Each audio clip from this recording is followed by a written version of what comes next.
Muy buenas noches, hermanos y hermanas, como cada domingo, ya por algún tiempo, Ariel. Ya. Juntos, sus amigos y servidores Ariel Cuadra y Pepe Valle, estamos aquí para compartir una lección más ya en este 2026 en el Antiguo Testamento, que la verdad, estas primeras 3 clases nos han encantado mucho, o no, de hecho, esta es la tercera clase y ya nos está encantando antes de empezar. El título de la lección del día de hoy es En el principio creó Dios los cielos y la tierra, y vamos a cubrir 3 libros. Génesis, que está en la Biblia, que todos nuestros amigos y nosotros como cristianos leemos y hemos leído por siempre porque está en la Biblia.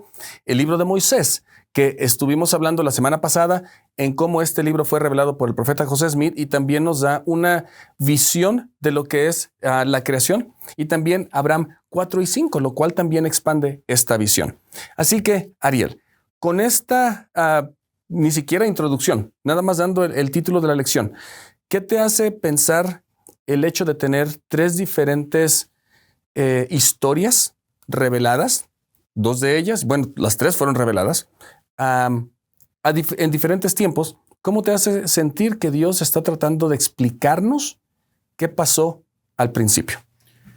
Yo creo que lo primero sería aquí en mi mente, es un Padre amoroso, es un Padre tan misericordioso que quiere que nosotros podamos entender realmente de dónde venimos. Pero no es tan solo del de dónde venimos, pero para entender el propósito en sí de la vida. Y creo que esta historia de la creación nos va a identificar a nosotros como hijos de Dios en el centro mismo del por qué todo esto fue creado. Entonces, Él nos viene a demostrar, nos viene a mostrar, nos viene a indicar que somos realmente la parte cúlmine o el pináculo de toda la creación y el propósito entonces de la vida misma. Y yo creo que con eso tú ya hablaste y en la lección está la palabra creó. Estamos hablando, o tú hablaste de creación. En algún momento nosotros tal vez vamos a hablar también de organización o de organizar como parte de lo que es esta creación. Y creo que las escrituras que han sido reveladas por medio del profeta José Smith nos ayudan a poder ver esas cosas que el Señor, que el Padre Celestial quiso que siempre todos sus hijos supieran y que por muchas ocasiones o por mucho tiempo estuvieron perdidas o fueron quitadas. Si yo pudiera dar un resumen o dar un pequeño contexto tal vez de estos 3 libros o de las 3 historias que vamos a ver, yo podría decir que en Génesis es el relato como lo conocemos todos los cristianos. En la Biblia tenemos el relato. En Moisés vamos a tener el relato restaurado. Si pudiéramos ir imaginándonos esto, lo que el Señor dijo, vamos a revelarlo nuevamente, a restaurarlo para que ustedes lo conozcan o lo conozcan. Y en Abraham, yo diría, nos está dando el contexto eterno, una visión más de cómo es que los dioses en un comité, en un consejo, forman esta tierra, la organizan, la crean para que, como tú lo dijiste, Ariel, su creación suprema, que somos nosotros, pudiéramos morar y pudiéramos aprender quiénes son ellos, por qué queremos ser como ellos y a dónde queremos regresar. Creo que con esto, Pepe, teníamos no sé qué lección, ya llevamos tanto tiempo enseñando juntos, pero no sé si recuerdas que hemos dicho muchas veces la importancia de centrarnos en el contexto. Así es. Y la importancia de leer la historia de la creación para alguien simplemente podría ser, esa es la visión religiosa de la creación. Pero la verdad es que la historia de la creación nos enseña mucho en cuanto a la naturaleza divina de Dios. También nos enseña en cuanto al rol de su Hijo, el Salvador del mundo en la creación. Y también entonces nos pone a nosotros a dar un propósito al por qué fuimos creados.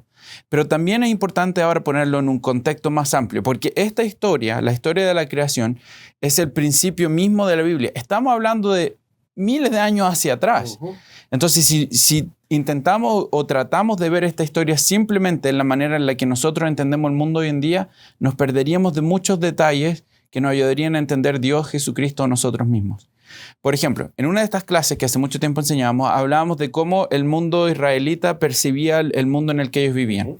Y la historia en sí de la creación, en el libro de Génesis, nos demuestra en una manera bien clara que ellos veían o percibían el mundo diferente a como nosotros entendemos y percibimos el mundo. La clase anterior hablábamos de la cosmología, de la astronomía, hablábamos de cómo ellos hablaban, o un mundo egipcio incluso, entendía el mundo en una manera tan diferente a como la vemos nosotros hoy en día. Pero si hablamos de la creación en sí, ellos pensaban que el mundo estaba rodeado de agua y que el mundo era plano. Ahora alguien podría decir, ¿cómo iban a creer eso? Bueno, pensemos que cuando estamos hablando de los años de Colón incluso, que es mucho más cerca que esta historia, cuando se va a escribir la historia de la creación, aún el mundo entero no creía que el mundo no fuera plano, o el mundo incluso creía que estaba, ¿no es cierto?, el sol en el centro y todo se movía alrededor. Bueno, la verdad es que si lo ponemos a ver en el contexto histórico, ellos creían que estaban en un mundo plano y que debido a que estaban en un mundo plano, existía alrededor de ellos como una burbuja. No sé cuál sería una buena palabra. Una burbuja. Sí, Piénsalo sí. como en la Navidad, esas burbujitas de vidrio, ¿no es cierto? Pero es invertido. Claro. En este sentido, las burbujitas de vidrio tienen agua por dentro. En el sentido del mundo israelita, el agua estaba afuera de ellos. ¿Por qué este es un elemento importante? Porque ellos, bueno, cambia la manera en que podríamos ver muchas historias del Antiguo Testamento, como el derramaré bendiciones desde los cielos hasta que sobreabunden y las ventanas de los cielos se abrirán. Bueno, eso quiere decir que las bendiciones no caerían una gotita a otra gotita. Quiere decir que si estamos rodeados de agua y abrimos la ventana del cielo, habría un... ¿Cómo lo dicen ustedes en México eso? Habría un... No puedo decir una lluvia, pero caería... Como potente. Sí. Imagínate como una manguera de bomberos, como mucha intensidad. Con ¿no es mucha cierto? intensidad, sí. Eso, el entender el contexto, entonces cambia la perspectiva. La bendición de pagar el diezmo, entonces no era tan solo una bendición de que van a haber bendiciones de aquí y allá, es que van a haber muchas bendiciones en tu vida. Ahora, si entendemos ese contexto, a medida que nos entramos en la historia, vamos a ver que la manera en la que se cuenta la historia de la creación tenía mucho sentido para el que vivía en aquel entonces. Vamos a ver momentos, por ejemplo, en los que se va a separar las aguas. Entonces, ¿qué estamos hablando? Un mundo que está rodeado de aguas, es como lo entendían ellos. Pero no es tan solo, lo vemos ahí en el Antiguo Testamento, lo vemos incluso con Noé. No sé si recuerdas con el diluvio, que el agua venía de abajo y venía de arriba, es porque ellos se veían o entendían estar rodeados del agua. Entonces creo que ese contexto nos ayuda. Ahora, yo sé, Pepe, que estoy hablando harto aquí, pero solo para que nos centremos en algo. Para el mundo israelita habían 3 palabras que son claves para lo que significa crear. La palabra crear... está funcionando. Sí. La palabra crear. Vamos a poner aquí las 3 palabras. Ok, ¿qué hace alguien para crear? Bueno, tiene que separar. Es lo primero. Separar. Eso es lo primero. ¿Se entiende la E? Sí, claro. Ok, bien. Sí. Okay, lo primero va a ser separar. Después de separar, ¿qué es lo que vamos a hacer? Vamos a darle un propósito. Propósito. Y luego de tener un propósito, lo que vamos a hacer es, le vamos a dar un nombre. Esa es la manera en la que en un mundo israelita las personas entendían crear. Si yo voy a crear algo, entonces tengo que organizar, separar, tengo que darle el propósito por el que lo estoy creando y le voy a dar un nombre, una identidad. Entonces, si mantenemos esta perspectiva, entendiendo el contexto de las aguas que los rodeaban, quizás la historia de la creación vaya a tener un sentido diferente que simplemente leer la historia como lo hacemos siempre. Y me encanta que tú estás dando esta parte del contexto, porque entonces me llevaría a una siguiente pregunta. Y otra vez, hermanos y hermanas, yo le hago esta pregunta a Ariel, pero yo tengo una cita. Y se los digo desde ahorita porque ustedes creen que luego estoy queriendo aquí poner en evidencia a Ariel si sabe o no sabe. No. Lo que yo quiero es llegar a la parte, después de todo lo que tú hablaste y lo que nosotros vamos a hablar el día de hoy, preguntar a un hombre de ciencia. Él tiene un doctorado y es un profesor en la universidad. ¿Dónde queda la ciencia en todo esto? ¿Hay alguna forma de conciliar qué es lo que dice la iglesia? Tú me podrías contestar si deseas, pero yo tengo una cita de la iglesia. ¿Quieres contestar algo? Porque ¿dónde conciliamos la ciencia con la religión, si lo podemos decir así, en cuestión de la creación o evolución, para ser más exacto? Lo primero que yo diría es, cuando hablamos de cómo se... ¿Cuál fue la palabra que usaste, Pepe? ¿Cómo se usaste una palabra? Sí, yo usé la palabra Y lo acabo de decir aquí. Voy a tener que rezar el video. Bueno, ¿cómo se conectan o cómo encuentran puntos de convergencia? Ok, la cosa sería, es verdad, todo fue creado para dar testimonio de Cristo, todo. Incluso entonces en la ciencia vamos a encontrar ya está evidencia citando de Cristo. Moisés 3:5 por ahí. Es parte de es doctrinal. Ahora, si simplemente yo veo cosas del ojo de la ciencia, yo voy a perder el contexto histórico, voy a perder el entendimiento que puede ayudarme a entender en una manera espiritual las Escrituras. Cuando Dios dice en las Escrituras que Él va a enseñar a sus hijos en su idioma, no significa exclusivamente que les va a enseñar a sus hijos en español, en portugués o en inglés o en mandarín. Significa que les va a enseñar en el entendimiento que ellos vayan a tener. Entonces, si pensamos eso en este contexto ahora con la pregunta de Pepe, yo diría que obviamente en la ciencia vamos a encontrar a Cristo. Van a haber puntos de convergencia, ¿no es cierto?, donde vamos a encontrar la espiritualidad y la ciencia de la mano. Pero si simplemente vemos las cosas desde una perspectiva secular, entonces nos vamos a perder la enseñanza espiritual. Y te agradezco con esa tal vez explicación para que nosotros podamos tener una idea. Yo solamente voy a leer lo que la iglesia tiene como su posición en cuanto a la iglesia. Esto se dio en un tema de que la iglesia, básicamente el título del tema es ¿qué cree la iglesia en cuanto a la evolución? Y este artículo se publicó en octubre del 2016. Y lo hago desde el principio de la lección, hermanos y hermanas, porque para mí la ciencia va a darme muchos puntos que yo no vería si solamente me centrara en la parte religiosa. Y la religión también me va a dar la esperanza y la creencia de que alguien más grande que yo y mucho más poderoso creó esto, que no fue ex nihilo o ex nihilo, o cómo le llaman esa, de que solamente todo fue creado de la nada, sino que alguien movió las cosas para que nosotros tuviéramos esta tierra tan hermosa. La iglesia y su posición. La iglesia no tiene una posición oficial sobre la teoría de la evolución orgánica o los cambios en los rasgos heredados de las especies a lo largo del tiempo es un asunto para el estudio científico. No se ha revelado nada con respecto a la evolución, aunque no se han revelado los detalles de lo que sucedió en la Tierra antes de Adán y Eva, incluyendo cómo fueron creados sus cuerpos. Nuestras enseñanzas con respecto al origen del hombre son claras y provienen de la revelación. Antes de que naciera en la tierra, fuimos hijos espirituales de padres celestiales, con cuerpos a su imagen. Dios dirigió la creación de Adán y Eva y colocó sus espíritus en sus cuerpos.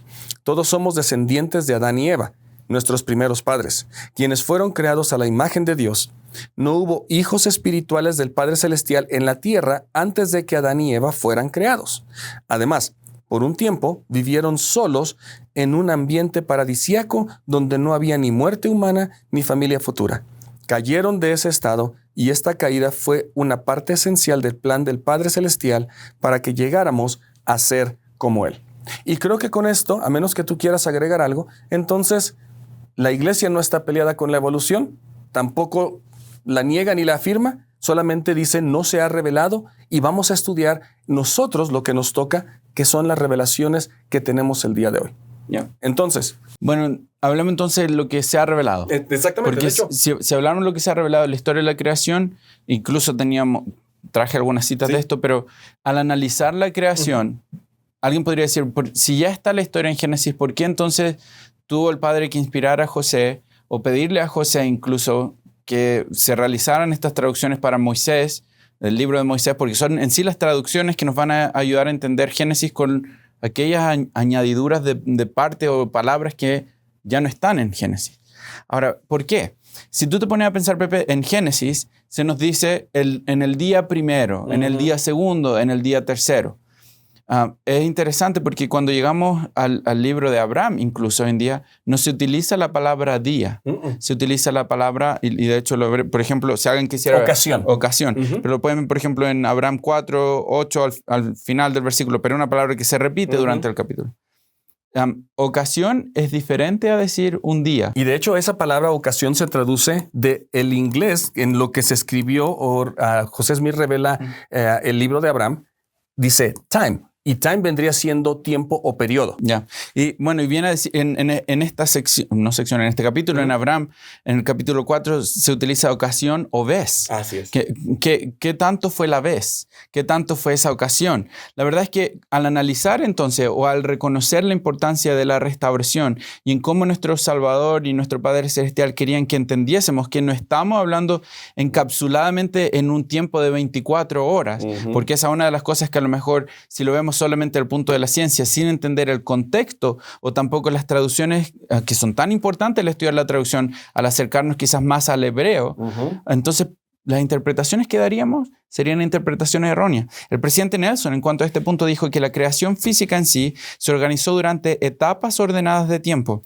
En Génesis, en Moisés, a estas etapas se les llama días, pero en el libro de Abraham a cada periodo se le llama ocasión, ya sea que se le llame un día, una ocasión o incluso una vez o época. Dice, cada una de esas fases consistió en un periodo entre dos eventos identificados, o sea, una división en la eternidad. Y no se te olvide eso. Quiero leer una cita de Bruce R. McConkie, pero continúa con tu pensamiento, solamente en relación a esto. El relato del tiempo de la creación, por razones que son evidentes para quienes están familiarizados con sus enseñanzas, tiene una división diferente de los acontecimientos. Parece claro que los 6 días constituyen un solo periodo continuo y que no existe un lugar específico en el que necesariamente deban trazarse las líneas divisorias entre los acontecimientos sucesivos. Solamente quise apoyar lo que tú ya leíste. Y si tienes otra, vamos a darle. ¿Por qué? Solo volver a lo que enseñamos al principio con el contexto. Es una división en la eternidad. Así es. En este caso, viene a ser una división incluso de las aguas y de la materia que ellos entendían o conceptualizaban el entendimiento del mundo. Entonces, yo creo que con todo ese contexto podríamos... empecemos en el principio. Tú de hecho mencionaste, vamos a hablar acerca de hace rato mencionaste algo como por qué Dios tuvo que revelar algo a José Smith en cuestión de lo que ya estaba escrito en la Biblia. Aquí dense cuenta, voy a leer yo Génesis 1 y después le voy a dejar a Ariel que vaya al versículo 1 de Moisés, porque se van a dar cuenta, de Moisés 2, se van a dar cuenta la gran diferencia de lo que el relato de la Biblia tiene y lo que Dios dice, quiero explicarte algo más que no tienes en Génesis. Génesis 1:1. En el principio creó Dios los cielos y la tierra. Una frase, una línea. Ahora, vamos a Moisés 2:1. ¿Qué dice Ariel y qué quieres explicar de ese versículo? Y sucedió que el Señor habló a Moisés diciendo, he aquí te revelo lo concerniente a este cielo y a esta tierra. Escribe las palabras que hablo. Soy el principio y el fin, el Dios omnipotente. He creado todas estas cosas por medio de mi unigénito. Sí, en el principio creé los cielos y la tierra sobre la cual estás. Entonces, ¿se dan cuenta, hermanos y hermanas? En Génesis, el versículo 1 solamente dice, en el principio creó Dios los cielos y la tierra. Aquí ya nos da o expande nuestra visión y entendimiento. Él dice, he aquí, te revelo lo concerniente a este cielo y esta tierra. Escribe las palabras que hablo. Soy el principio y el fin, el Dios omnipotente. He creado estas cosas por medio de mi unigénito. Aquí está diciendo Dios, yo soy el Padre, soy quien junto con mi Hijo creé estas cosas. Sin embargo, fue mi Hijo unigénito, el principio y el fin, que son sus nombres o títulos, como sabemos de Jesucristo, es quien creó esta tierra. Y eso no lo tenemos en Génesis. Entonces, esta revelación que Dios el Padre da a José Smith y que nosotros la tenemos el día de hoy, amplía nuestro conocimiento. De hecho, Cristo es el principio y el fin. La creación tal vez es el principio. Y de hecho, nosotros hemos hablado de estos fundamentos o de estas 3 cosas que es la creación, la caída y la expiación. Y fíjate que qué interesante que la creación es el principio. Y en este caso, el fin sería la expiación. Por esa razón se crea. Con la creación hay una caída y Cristo viene. En el principio, Él es el principio y el fin. Él está desde la creación y hasta que culmina esta obra de salvación para cada uno de nuestros hijos. Hay una gran diferencia entre esos versículos y solamente quise mencionar esa parte. Doctrinalmente, Pepe, hay muchísimo en esta comparación de estos 2 versículos. Y quizá quizás va a tomar un poco de tiempo, pero es interesante primero el reconocer que en Génesis dice Dios. Así es. Hace 1 o 2 clases atrás hablábamos de, ¿no es cierto?, el título Elohim. Y creo que sería bueno quizás volvernos un poco a hacer una comparación incluida ahora a Abraham. Porque estamos, ¿no es cierto?, en Génesis dice, y Dios desde el principio creó. En este versículo de Moisés dice, el Señor. Pero si nos vamos a Abraham, en Abraham dice dioses, ¿no es cierto? No sé si ya lo tienes. Versículo 1. Dice, entonces el Señor dijo, descendieron. ¿Dónde quedó mi lápiz aquí? Descendamos. Eso viene de la tercera persona en la conjugación, tercera persona plural. Suena como mi maestra de castellano. Descendieron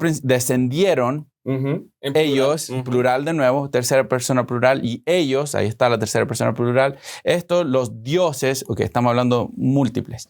Ok, entonces tenemos, voy a ponerlo aquí al lado. Si este es Génesis dice Dios. Si voy a Moisés, en Moisés dice el Señor. Ajá. Pero pon atención que el Señor que aparece con una S mayúscula. ¿Te diste cuenta de eso? Sí. Y luego dice dioses, si estamos hablando de el libro de Moisés. Ok. De Abraham. De Abraham. Tenemos Génesis, tenemos a Moisés y tenemos a Abraham.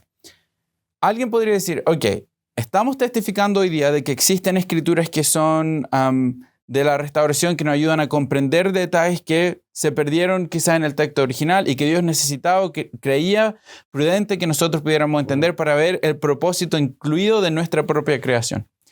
Pero si yo leyera estas tres, una pregunta que yo creo que es legítima sería decir, bueno, dicen que es Dios, dicen que es el Señor. ¿Quién es el Señor? Y dicen que fue dioses. ¿Hay alguna contradicción en lo que se está enseñando en estas escrituras? Yo creo que es una pregunta válida para la persona que a lo mejor no podría llegar a entender bien qué es lo que significa cada una de ellas. Pero ¿recuerdas, Pepe, tú hablaste de la palabra Elohim? Así es. El título. El título Elohim. Okay, ¿puedes recordar a los hermanos? El título Elohim. El título Elohim quiere decir solamente Dios en plural. Habla dioses, o sea, más de un Dios. Okay. O más de un ser celestial con ese poder de Dios. Ya, porque tenemos a Él como singular en el hebreo y por eso la importancia de no tan solo estudiar de una manera científica de la ciencia, pero buscar también el contexto. El hebreo en este caso nos viene a enseñar. Él es la parte singular. Ya. Y Elohim está hablando entonces en una manera plural. Eso quiere decir que desde el comienzo, Pepe, estas traducciones vienen a ser, y si por ejemplo buscamos en Moisés en el capítulo 2, en el encabezado, se nos dice que parte de estas traducciones venían desde junio a octubre de 1830. Desde el inicio de la restauración, el profeta entonces José Smith tenía ya el conocimiento y debido al hebreo mismo, él podía entender que en el proceso mismo de la creación, porque fue un proceso, no era tan solo Dios el Padre creando. Ahora, ¿quién está creando? Bueno, se nos mencionan dioses. Quiere decir que habían múltiples dioses involucrados en la creación. Y si vemos quiénes eran esos dioses, si buscamos la palabra Elohim en el plural, estamos hablando de un ser celestial Padre que incluye a alguien con él siempre. En este caso nosotros creemos que puede ser el Hijo, puede ser Madre Celestial. Y en este caso, que tendría mucho sentido cuando lleguemos a la creación varón y hembra, él creó en su imagen. Okay, tenemos una imagen a quien vamos a crear también a la mujer. Pero es interesante porque cuando menciona al Señor, el libro de Moisés ahora nos abre un entendimiento incluso de nuestro Salvador en sí. Cristo fue el que estuvo participando en el proceso de la creación. ¿Por qué me gusta destacar la palabra del Señor? En las Escrituras, cuando se traduce del hebreo la Biblia a la Biblia, primero hablemos en inglés, ocurría que aparecía la palabra Jehová. Y ocurría tantas veces, más de 6,000 veces en la Biblia hebrea vamos a encontrar en el Antiguo Testamento únicamente, más de 6,000 veces un título a la palabra Jehová. La palabra Jehová, sabemos que por mandamiento no tomarás la palabra del Señor en vano. ¿Quién es el Señor? Jehová. Entonces, ¿qué fue lo que hicieron los que estaban traduciendo la Biblia? Primero, en inglés, intercambiaron la palabra Jehová y la cambiaron por el título El Señor. De esa manera ellos podían seguir hablando de Jehová, pero hablaban de Jehová en una manera donde ellos pudieran no tomar su nombre en vano. Y también, de hecho, era parte de lo que se hacía en la cultura. Si piensas, por ejemplo, en nombres como Elías, que se pierde un poco en el español, pero Elijah o Isaiah, hay una terminología al final de estas palabras que incluyen el nombre Jehová dentro de ellos. Entonces podríamos incluso llegar a reconocer que nosotros en español ahora, cuando estudiamos en las Escrituras y vemos que aparece el título El Señor con la S así mayúscula, estamos hablando de Cristo. Eso nos viene a testificar entonces que Jesucristo, Jehová, o en el hebreo lo pronunciarías Yahweh. Él vendría a ser uno de los participantes claves dentro de este proceso de creación. Y de hecho lo que él está diciendo, igual tal vez lo vamos a tocar en una siguiente, en una clase subsecuente, porque cuando hablemos acerca de este Jehová, en hebreo no existen las vocales, entonces solamente son consonantes. Y la palabra para Yahweh es YHWH, que cuando están buscando traducirlo en inglés, el del Rey Santiago, King James, básicamente dicen que suena Jehová, y es donde le agregan algunas vocales, y ahora nosotros tenemos la palabra Jehová. Sin embargo, con esto que tú estás mencionando, a mí me encanta esto que se diga, porque el entendimiento que tenemos de la creación, el entendimiento que Dios nos está dando a nosotros, es que ¿por qué Dios siempre presenta a su hijo? Escucha a mi hijo, tú cada vez que viene mi hijo, este es mi hijo amado, escúchalo. Porque él siempre se sometió a la voluntad de su padre desde la creación.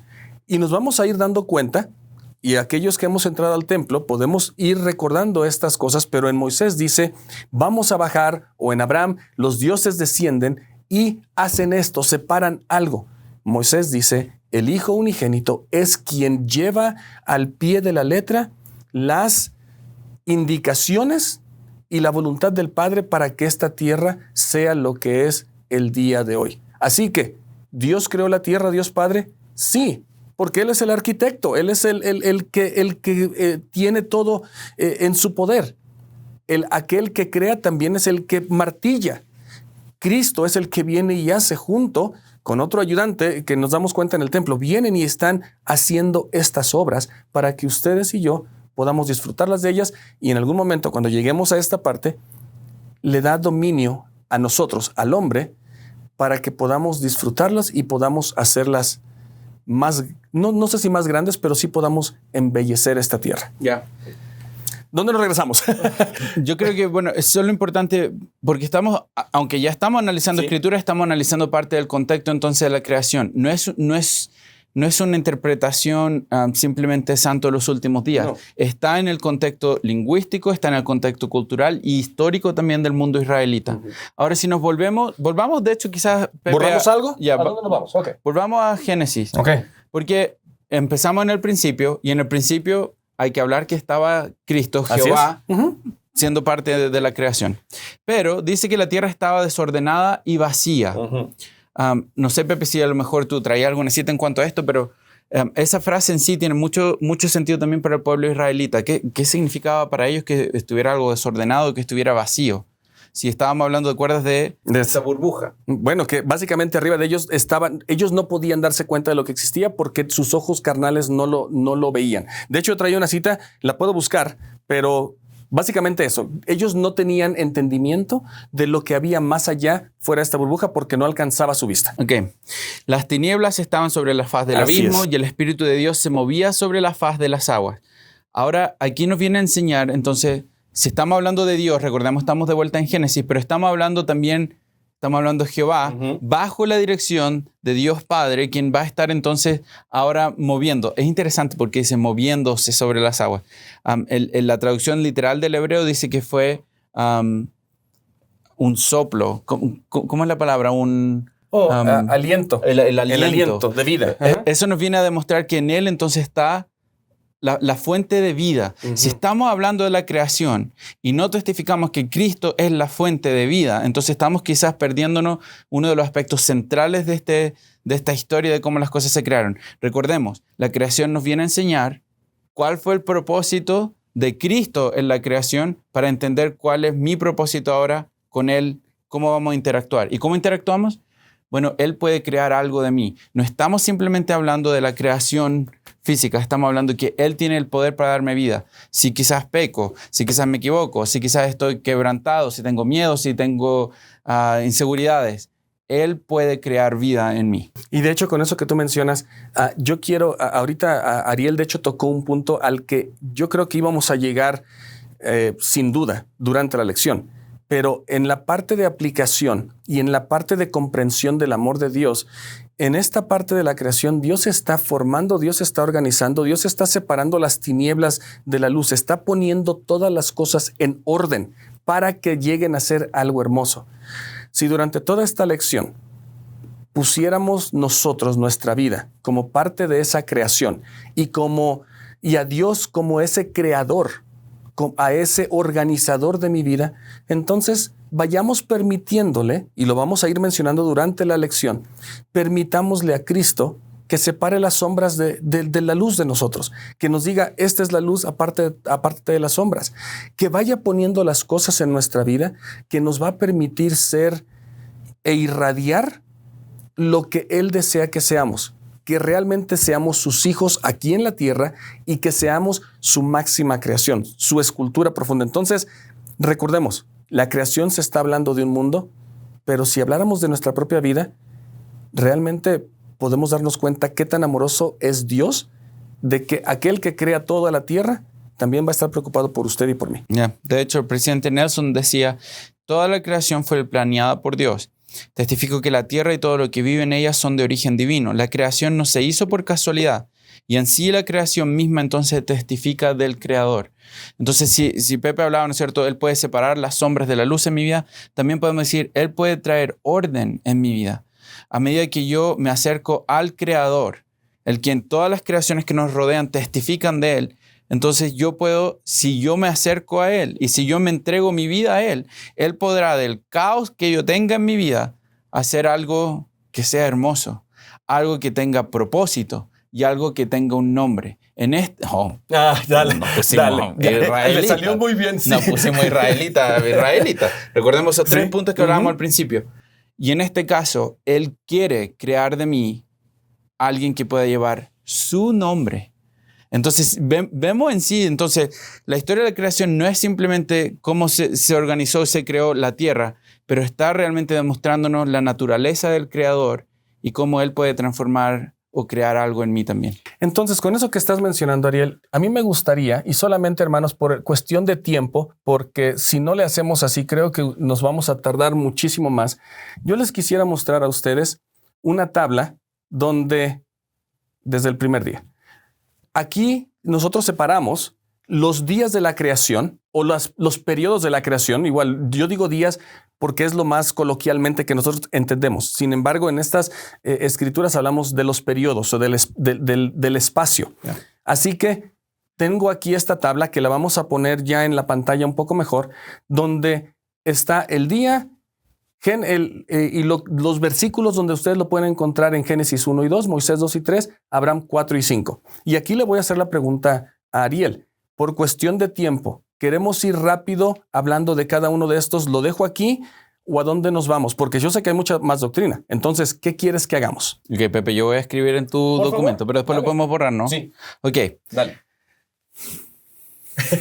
Ahí está, esta es una de esas clases que uno quiere pasar mucho tiempo. Pasar todo el día. Pero, mira, cuando estudiamos la creación, generalmente analizamos del día 1 al día 7, ¿no es cierto? Yo sé, por lo que hablamos antes de la clase, que tú querías analizar... Yo quería analizar también eso, pero entonces, dale, los dos. Yo te voy a dejar esa parte, porque yo tengo algo interesante. Dale. Si estudiamos el día 1, el día 2 y el día 3, si estudiamos los primeros días de la creación y separamos el día 7, el día 1, 2 y 3... De hecho, está relacionado, cada uno de estos días, el día 1 se relaciona con el día 4, el día 2 se relaciona con el día 5, y el día 3 se relaciona con el día 6. Mi pregunta sería, ¿cómo? Porque eso es verdad, y eso es algo que quizás muchas veces estudiamos el día 1, el día 2, 3, 4, 5, 6, y luego hablamos del día 7. Pero antes de llegar al 7, que es una separación importante... Dale. ¿cómo es que la creación del día primero, segundo y tercero se relaciona con el día 4, 5 y 6? Y eso es algo que no van a aprender en su escuela dominical. Y por eso tratamos de hacerlo aquí. ¿Cómo se relacionan? Ok, mira, si mueve un poco la pantalla, Vale, Pepe, lo podemos ir. el día 1, va a quedar esto aquí. Sí, está bien. Ahí siempre va a quedar. Ok, bueno, el día 1 Sí. es la luz. Así es. Si tú bajas, Pepe, al día 4, ahora la luz va a estar organizada. Así es. Primero era la división entre la oscuridad y la luz. Ahora vamos a tener en el firmamento Las luminarias. las luminares. Entonces, es como que el día 1 nos enseñara qué es lo que se va a crear, pero luego, como el lugar, y luego es quién va a ocupar ese Así lugar. Okay, entonces, cuando vamos al día 2 ahora, si estamos hablando en estos versículos, si leyéramos todo el versículo, hablamos del firmamento, hablamos Que del separa cielo, las aguas y del cielo. las aguas del cielo, esa separación. Estamos hablando, acuérdate de esa creación como lo veíamos antes, pero si estamos hablando de esa separación, el día 2, si vemos en estos versículos, lo leemos, va a hablar la separación del cielo, de las aguas, y si te pones a pensar luego que se organiza entonces los cielos y las aguas, el firmamento, y lo analizas con el día 5, vamos a encontrar quiénes van a estar ocupando esa creación, que vienen a ser las aves y los peces. De la misma manera, entonces, el día 3 y el día 6 se organiza la tierra y la vegetación. Pero el día 6, ¿quién va a estar ocupando esa creación? ¿Qué van a ser los animales y el hombre? Vemos entonces cómo los primeros días o la primera parte de la creación viene a ser organizar el espacio. Pero luego la segunda parte es quién va a ocupar ese espacio. Vemos que hay un orden y un detalle que quizás muchas veces se nos pasa por encima. Quizás simplemente lo vemos como el día 1 creó esto, el 2 creó esto, el 3 creó esto, el 4 creó esto. Pero si lo analizamos de una manera que quizás va más acercada a la manera en que la persona israelita en el hebreo entienden esta división numérica, podríamos ver cómo incluso existía un orden que iba a organizar el espacio donde él estaba preparando que finalmente el hombre fuera el que iba a llegar a ocupar. Porque si se pone a pensar, ¿quién está en el cielo? Dios. Bueno, Dios. Oh, bueno, las aves. Las aves, Claro. pero nosotros hoy en día también tenemos dominio en los cielos. Si piensas hoy en día en la tierra, nosotros tenemos dominio en la tierra y la vegetación. Pero si también te pones a pensar, Pepe, ¿tenemos nosotros poder sobre las aves y los peces, sobre los animales? Es interesante porque empieza a demostrarnos entonces cuál es la creación sublime. Y yo sé que de aquí tú tienes un versículo, algo que tú quieras añadir en cuanto al propósito de la creación del hombre. Bueno, en cuanto a la creación del hombre, yo quisiera ir porque Ariel ya hablando de esto y por cuestión de tiempo, hermanos y hermanas, les vamos a dejar esta tabla para que ustedes puedan ir comparando lo que dice cada uno de los versículos. Ariel ya habló acerca desde el primer día que fue la creación o la separación de la luz de las tinieblas, el cielo de las aguas, tierra y vegetación, los luminares en el cielo, aves, peces y en el sexto día los animales y el hombre.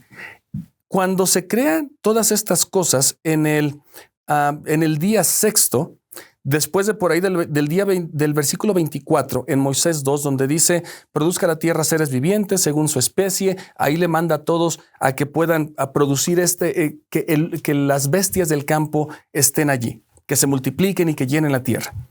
Versículo 25 de Moisés 2 dice, y yo Dios hice las bestias de la tierra según su género, y el ganado según su género, y todo lo que se arrastra sobre la tierra según su especie, y yo Dios vi que todas estas cosas eran buenas.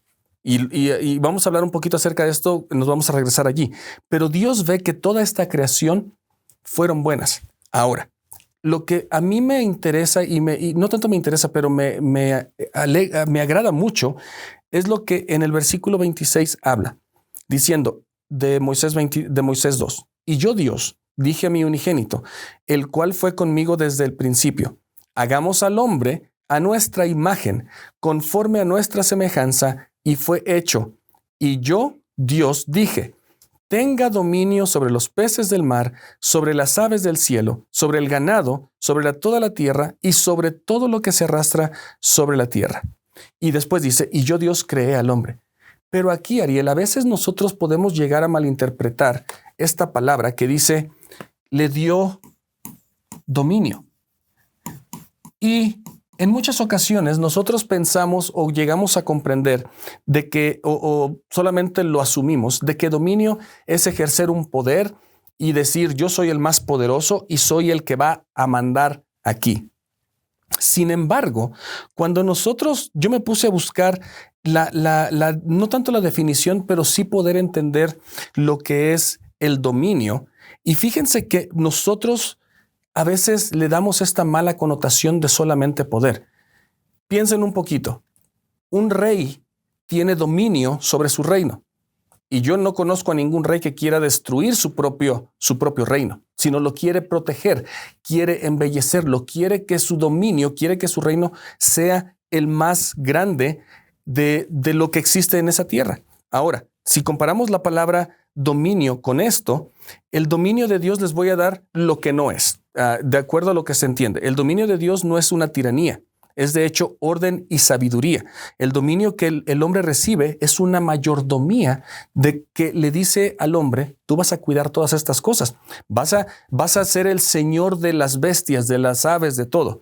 Y el hecho de que nosotros podamos comprender la tierra, entonces nos da un conocimiento de cómo cuidar la tierra. El dominio, hermanos y hermanas, quiere decir que nosotros comprendemos esta creación, la vamos a proteger y la vamos a cuidar porque es lo que Dios nos dio para poder morar. Así que, sin meterme tanto en ser, no sé si llegar a decirlo como que me preocupo de más por esta tierra, solamente debo de pensar yo, y tal vez Pepe, es en no causarle daño a esta tierra y poder ver cómo puedo embellecerla en lugar de destruirla.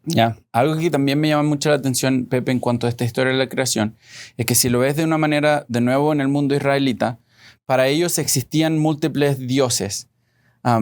Y siempre habían batallas entre estos dioses y qué dios era más poderoso. En el Antiguo Testamento vamos a llegar a aprender que obviamente ellos van a confiar en el Señor de los ejércitos, el Señor, Jehová, Jehová de los ejércitos. Estamos aprendiendo hoy día algunos conceptos. Así es. Entonces es interesante ver cómo las personas eventualmente llegan a ver que el Dios de Israel es un Dios poderoso y que también va y pelea las batallas junto con ellos.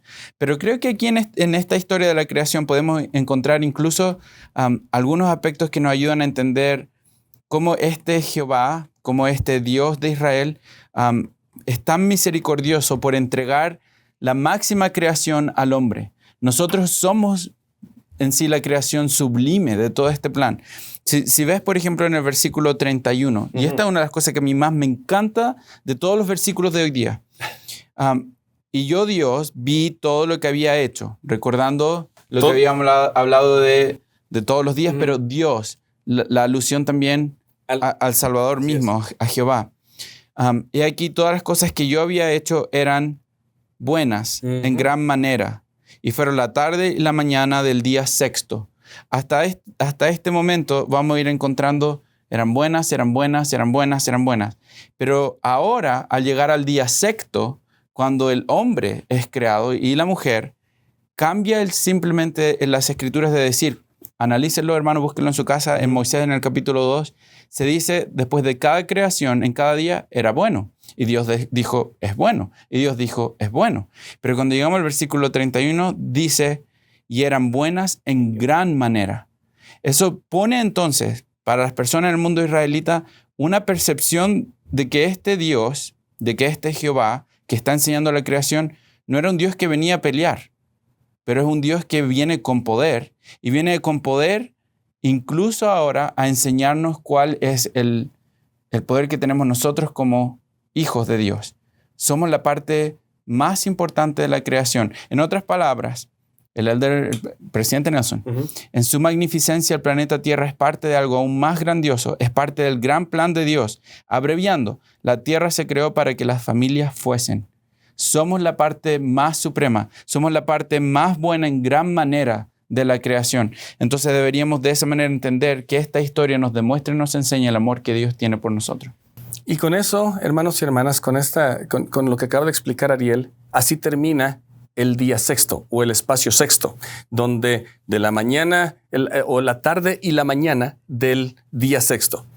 Y en Moisés 3, el versículo 1 y 2 dice, me voy a pasar al versículo 2, y en el día séptimo yo, Dios, acabé mi obra y todas las cosas que había hecho y descansé el día séptimo. Durante todos estos años, y hablando de las tradiciones judías y demás, hasta el día de hoy, ellos celebran como el día de reposo, el día séptimo. Y yo si te preguntara cuál es el día séptimo, aún en el calendario el día de hoy, ¿cuál es el primer día de la semana? Domingo. El domingo. Y el día séptimo es el sábado. De hecho, hermanos y hermanas, cuando en las Escrituras habla de que se empieza, o el día sexto es la tarde y la mañana del día sexto, porque en todos los versículos que habla de estos días era la noche y la mañana del día tal. Los judíos todavía celebran que a la puesta del sol del día anterior, o sea, del viernes por la noche, cuando se va metiendo el sol, hasta que se mete el sol el siguiente día, el sábado, es todo el día de reposo. Y esto me trae al versículo 1 de Moisés 2, donde dice que Cristo es el principio y el fin. Y fíjense lo interesante. Cristo en la creación, Dios, ellos descansan el día de reposo y por eso se celebra el día de descanso en la creación. Sin embargo, en la resurrección, cuando Cristo viene aquí, ¿por qué celebramos o por qué se cambia el día de reposo al domingo? Porque es el día que resucita el Señor. Y hace rato yo hice una alusión muy rápida de que Cristo es el principio y el fin. El principio en la creación, estableciendo el día sábado como el día de reposo, porque ahí descansan, es el séptimo día. Pero cuando Él resucita, ese vendría a ser el fin de su obra aquí en la tierra. Y el domingo es el día de reposo que nosotros celebramos. Cristo es el principio y el fin, es el alfa y el omega. Y desde la creación nos podemos dar cuenta que estuvo allí, siendo en el principio, estableciendo el día de reposo, y también al final, durante su ministerio, su expiación y su resurrección, ese sería, por decirlo, el fin de su obra salvadora por nosotros. Ahora nosotros tenemos el día domingo para poder recordarle y venerarle y agradecerle por todas las cosas que ha hecho. Así que cuando hablamos de perseverar hasta el fin, ¿a dónde estamos perseverando? A Cristo. Estamos perseverando a Él. El principio y el fin son títulos, nombres de Cristo. Así que recordemos que cuando decimos vamos a perseverar hasta el fin, es perseverar a estar con Él, a vivir con Él, a regresar con Él. Y yo diría incluso es perseverar en Él, porque perseveramos a Cristo, pero perseveramos con Cristo. No solos. Esto me recuerda un poco de las palabras, ¿no es cierto?, en el libro de Mormón, que la salvación viene en y por medio de Jesucristo. Una de las palabras que se encuentra en el libro de Mosía, lo encontramos en el segundo Nefi, la salvación viene únicamente por y en medio de Él, y por medio de Él. Hace un rato, Pepe, yo sé que quizás esto se nos pasó, pero hermano, si quizás le ayudaría... Podemos regresar, no importa. Si alguien le ayudaría, quizás se van a enseñar esta clase, el libro, pero hagamos esto como comerciales. Si alguien busca a veces como evidencias históricas, y no es la manera, no es lo que estamos enseñando, no es la manera en la que nosotros recibimos un testimonio de Dios, pero es interesante ver cómo ahora incluso un link entre el libro de Mormón y la manera en la que el mundo israelita percibía el mundo. Las personas que vinieron a las Américas eran personas que también entendían el mundo como se entendía en el antiguo mundo, porque ellos venían desde Jerusalén. Entonces muchas de las interpretaciones de cómo ellos entendían el contexto donde ellos vivían era parte de la manera en la que ellos ven el mundo, o en una palabra más sofisticada sería una suposición filosófica de cómo alguien hace una interpretación del mundo. Ahora, en el libro de Mormón debería entonces haber evidencia de que ellos también veían el mundo como las personas en Israel entendían el mundo. Y en Mosía, he estado pensando esto mientras hablamos, pero por favor, lo vamos a dar en comerciales. Sí. En Mosía 13, en el versículo 12, ahora bien recordaréis que os dije, no te harás ninguna imagen tallada ni ninguna semejanza de cosas que estén arriba en el cielo o que estén abajo en la tierra o en las aguas debajo de la tierra. Esa frase demostrando que entonces ellos venían también... ¿Cuál es la palabra? Siendo rodeados de las aguas, viene a indicar que ese era el conocimiento que ellos también habían traído desde el antiguo mundo a las Américas. Y yo diría que, hermanos y hermanas, y solamente por ser un poquito sarcástico aquí, qué gran coincidencia, le atinó, ¿no? José Smith. Qué coincidencia, ¿no? Se le ocurrió y le atinó. Ya. Bueno. Ahora, es interesante porque ¿por qué el día séptimo descansamos? ¿Por qué? ¿Por qué? Déjame solo decir esto, Pepe. Dale. Creo que es esencial el ver también un patrón que es tan importante para el 2026. Ese patrón de entender de que ya durante el día lunes al día sábado yo estoy en mi obra, ya sea mi trabajo, sea mi, no sé, mi llamamiento, mi ministración, a lo mejor va a ser ayudar al vecino, lo que sea. Pero es importante el cuidar esta creación sublime. El propósito por el que venimos al mundo fue para obtener un cuerpo. Y en sí la palabra de descanso, de separar ese día, creo que también el santificar el día de reposo viene también a ser la manera en la que nosotros vamos a cuidarnos a nosotros en una manera mental y física. Creo que cuando analizamos, por ejemplo, esa palabra santificar, convertir algo en algo sagrado. Si lo viéramos en el libro de Moisés, en el capítulo 3, y vemos los primeros versículos, podríamos quizás verlo en una manera que nos ayudaría a encontrar el propósito de cómo yo puedo también hacer algo sagrado en mí mismo el día de reposo. Pero voy a leer estos primeros versículos, Pepe. Vale. Moisés 3.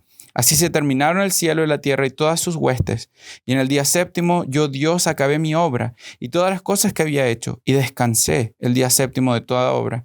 Y todas las cosas que yo había hecho quedaron terminadas, y yo, Dios, vi que eran buenas. Y yo, Dios, bendije el día séptimo y lo santifiqué, por motivo de que en él había reposado de toda la obra que yo, Dios, había creado y hecho. Creo que podemos santificar el día de reposo al descansar de nuestras labores y centrarnos en aquello que es sagrado, en hacerlo algo que realmente vaya a ser recargarnos en cierta manera, en una manera social, en una manera espiritual, en una manera mental. Creo que el Señor obviamente sabía dónde íbamos a estar en el 2026, dónde iban a estar sus hijos en esa manera tan consumida de trabajo y de estrés y de ansiedad. Entonces hagamos el día de reposo más santo, santifiquemos el día de reposo al también seguir el ejemplo de la creación, al encontrar descanso. Y yo creo que con esto que está mencionando Ariel, hermanos y hermanas, nosotros vivimos en un mundo en el que el teléfono está lleno de notificaciones, de citas, tenemos hijos jugando algo, cantando, van a prácticas, tienen tareas, nosotros tenemos servicio, clases, iglesia y todo lo demás. Realmente el hecho de reposar el día de reposo, el día domingo en este caso ahora, no es dejar de solamente descansar y tirarnos en la cama, sino dejar las cosas mundanas, las cosas que hemos hecho y dedicar un día para esa conexión, para tener esa conexión con Dios, para tener esa comunión con Dios. Y la comunión la tenemos por medio de la Santa Cena. No llegaremos a tener esa comunión solamente diciendo, voy a dejar de hacer las cosas y me voy a ir a sentar a un bote en el lago o me voy a ir arriba en la montaña y le voy a dedicar el día a Dios. La comunión llega al establecer un convenio con Él, al nosotros extender nuestra mano y tomar de esta charola el pan y el agua. Lo que nos recuerda que estamos haciendo un nuevo convenio con Dios de poder ser más como Él. No pensemos que el día de reposo es solamente reposar y no hacer nada. De hecho, es hacer algo muy significativo, que es comulgar con Dios y establecer esa relación. Y creo que eso me refiero cuando yo digo la importancia de descansar en el día de reposo. A Cristo la invitación que nos hace es: venid a mí todos los que estéis cargados y trabajados, y yo os haré descansar. Necesitamos acercarnos a Él en el día de reposo para encontrar descanso de nuestra aflicción, de nuestro pesar, de nuestra enfermedad, de nuestras dudas, de nuestra quizás falta de fe, falta de arrepentimiento. Si nos acercamos a Él en ese día, si dedicamos durante toda la semana, quizás va a ser más difícil por todos los compromisos que tenemos. Y Dios entendía que iba a ser así, pero podemos cada día dedicar tiempo al Señor, pero de todas maneras, si podemos hacer la meta de santificar el día de reposo una prioridad en nuestra vida, podremos encontrar descanso porque estaremos acercándonos al Señor. Ahora, hay dos detalles, Pepe, antes de que quizás ya culminemos la clase, que no hemos mencionado. Y bueno, de hecho yo me quiero regresar a una parte porque aquí yo creo que las hermanas se nos van a molestar porque solamente hablamos de que se crea al hombre.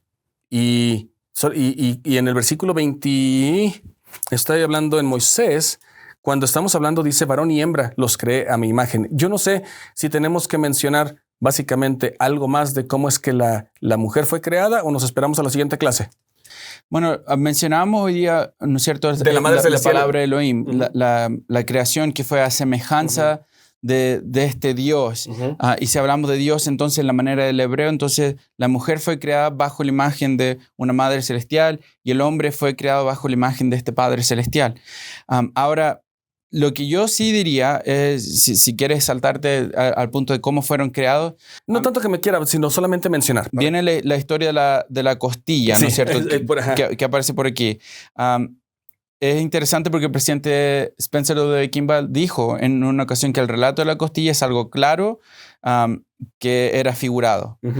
Ahora el presidente Nelson lo clarifica un poco más y nos enseñó que la costilla, proveniendo como proviene del costado, parece denotar compañerismo a un mismo nivel. La costilla significa una relación lateral como compañeros que permite trabajar y vivir hombro a hombro. No es quizá esa interpretación que el mundo muchas veces hace, que viene del hombre, entonces la mujer está por debajo del hombre. No. En sí, entonces, doctrinalmente se nos enseña que esta historia de la costilla viene a demostrar que es hombro a hombro, juntos. Ahora creo que esa relación quizás sería importante si era ahí para donde querías ir. Pero yo creo que antes de terminar la lección, Pepe, tenemos que dejar las cosas listas para la próxima semana. Y es lo que iba a decir. Porque si tú vas a Moisés 2, en el versículo 28... Me leíste la mente. Dice, y yo Dios los bendije y díjeles, fructificad y multiplicaos, henchid la tierra y sojuzgadla. Tened dominio sobre los peces del mar. Voy a parar ahí. El primer mandamiento que Dios dio, luego de crear a Adán y a Eva, a esta mujer y a este varón, fue de que se multiplicaran y fructificaran. Si vamos al capítulo 3 de Moisés, vamos a encontrar que luego de que ellos ya habían recibido este mandamiento de multiplicarse y fructificarse en la tierra, dice en el versículo 17, más del árbol de la ciencia del bien y del mal no comerás. Ese fue el segundo mandamiento que Dios le entregó. Para la clase que viene la próxima semana, el recordar ese detalle va a ser muy importante. Dios entonces le entregó a Adán y Eva mandamientos en este jardín, el jardín que Él creó para ellos. Y vamos a hablar del jardín más la próxima semana, entonces no quiero pasar mucho tiempo hablando del jardín, pero sí quiero testificar de la importancia de que Dios entregó mandamientos a Adán y Eva y hubo un orden específico en cómo se entregaron esos mandamientos. Multiplicarse vino primero y no comer del fruto vino después.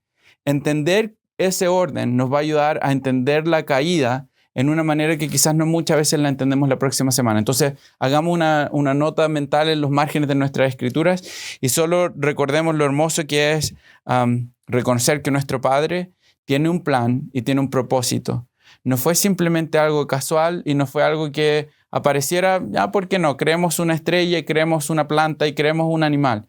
Todo fue creado para dar testimonio de Él y todo fue creado para que el hombre pudiera tener dominio sobre Él. Somos en sí la creación sublime y como decía al principio de la clase hoy en día, la causa principal de toda creación. Entonces quizás al terminar voy a decir esto, Pepe. Si hay alguien que quizás está batallando con sentimientos de aceptación en la forma física en la que uno es, o si alguien esté batallando con quizás cosas mentales de cómo interpreta la manera en la que uno es físicamente, solo les recordaría que fuimos creados literalmente bajo la imagen de Dios. Fuimos creados y nuestros cuerpos son realmente un testimonio de Él. Entonces, recordemos realmente cuánto hay en nosotros de nuestro Padre y nuestra Madre Celestial para que podamos batallar, podríamos incluso decir, demonios que aparecen hoy en día, en los últimos días.